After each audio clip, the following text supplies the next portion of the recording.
Assalamualaikum warahmatullahi wabarakatuh. Berjumpa kembali kita di program Oase Sultanat Institute yang akan membahas tentang sejarah peradaban Islam, arkeologi Islam, khasanah kebudayaan Nusantara, serta warisan dunia Islam.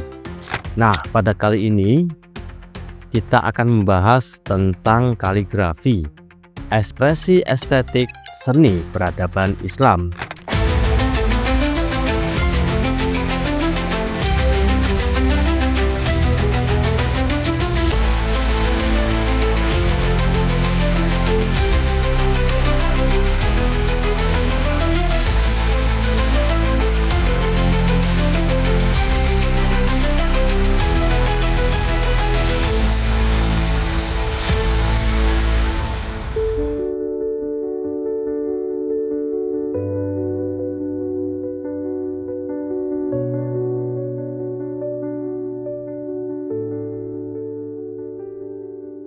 Seiring dengan perkembangan syiar dan dakwah Islam, tradisi kaligrafi tumbuh sebagai penulisan teks Al-Quran. Sejak awal abad ke-7 Masehi, Islam menyempurnakan tradisi tulis di kalangan masyarakat Arab. Pada proses penyempurnaannya tersebut, minat tradisi tulis-menulis di kalangan Muslim pun ikut berkembang. Muncullah para penulis Al-Quran yang mengembangkan tradisi ini dengan beragam gaya dan bentuk. Dari sinilah berkembang gaya penulisan kaligrafi dalam peradaban Islam. Berangkat dari kebutuhan akan penulisan Al-Quran, kaligrafi berkembang menjadi salah satu unsur penting untuk mengekspresikan estetik seni peradaban Islam. Inovasi ragam gaya dan bentuk kaligrafi dipakai dalam sejumlah karya, ornamentasi, dan dekorasi.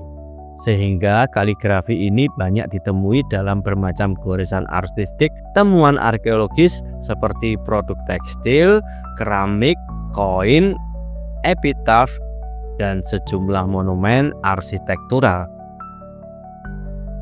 Al-Quran sangat mempengaruhi kaligrafi sebagai bentuk seni paling penting dalam budaya Islam. Pengaruh dan keutamaannya ditemukan di setiap wilayah dunia Muslim pada setiap abad dalam sejarah Islam, cabang produksi atau media estetis, dan pada setiap objek seni yang dapat dibayangkan. Di antara semua kategori seni Islam, kaligrafi adalah hal yang paling umum dan paling penting, paling banyak diapresiasi dan paling dihormati kaum muslim. Salah satu gaya penulisan paling awal dalam tradisi kaligrafi adalah kufi. Gaya ini berkembang di Irak pada paruh kedua abad ke-8 Masehi. Al-Faruqi menyebutnya berbentuk siku, dan namanya dihubungkan dengan salah satu kota Islam terawal yaitu Kufah. Sejak masa itu, kufi menjadi masyhur dalam tradisi tulis peradaban Islam.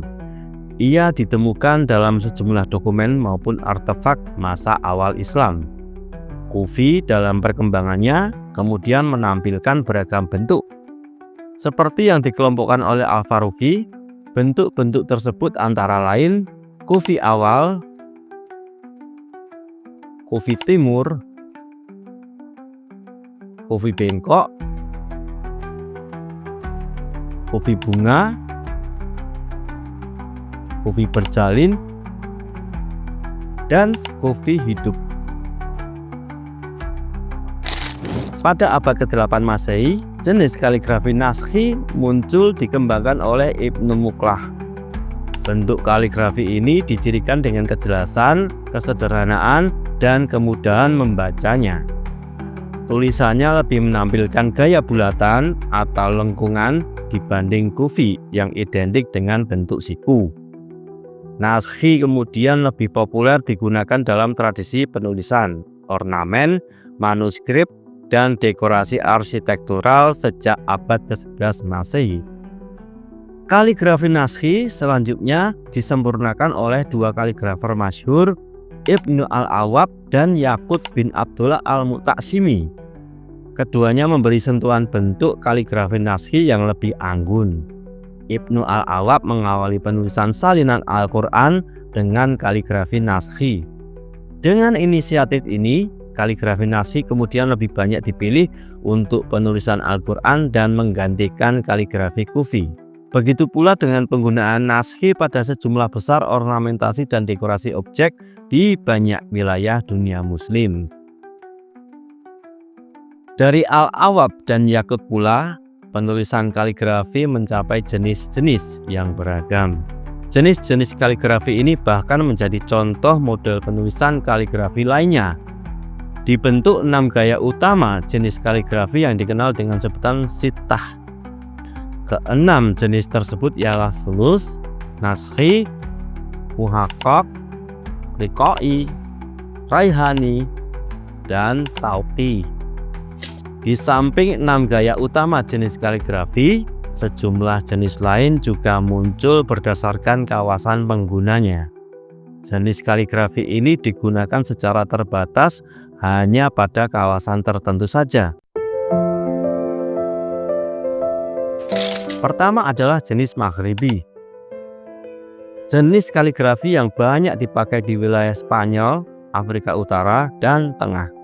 Kaligrafi yang berkembang pada abad ke-11 Masehi ini memiliki ciri persilangan antara kualitas siku kufi dan bentuk bulat naskhi. Maghribi pun memiliki 4 subgaya dalam penulisannya, yaitu Qayrawani, Andalusi atau Qurtubi, Fashi, dan Sudani. Jenis kaligrafi kedua yang dipakai secara regional adalah takhlik, nastakhlik, dan sikasah.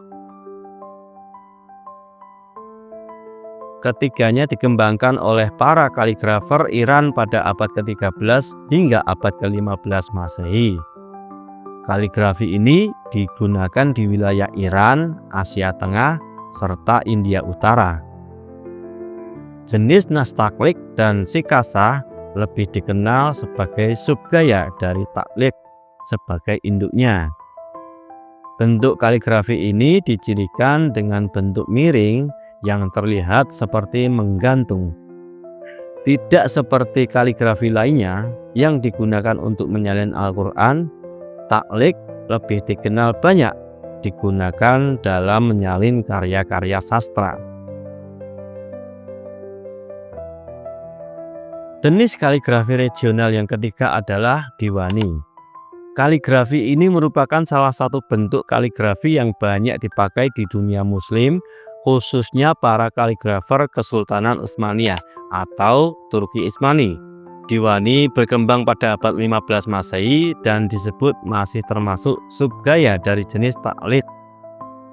Diwani utamanya digunakan untuk dokumen resmi pemerintahan, pengumuman, dan segel tanda tangan resmi untuk setiap Sultan Utsmaniyah.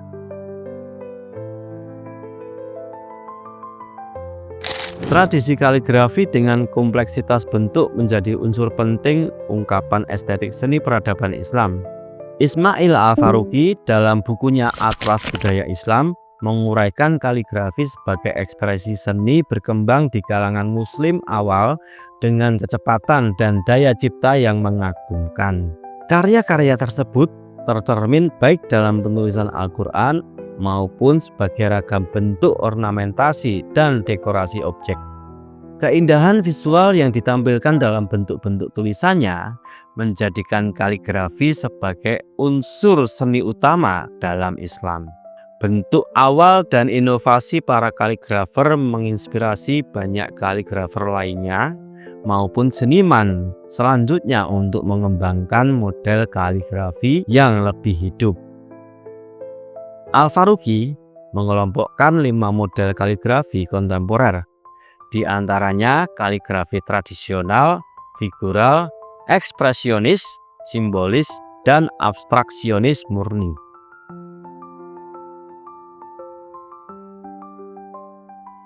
Nah, demikian tadi telah kita bahas tentang kaligrafi sebagai ekspresi estetik seni peradaban Islam. Jangan lupa untuk menyimak pembahasan-pembahasan lain di Oase Sultanat Institute selanjutnya. Terima kasih. Wassalamualaikum warahmatullahi wabarakatuh.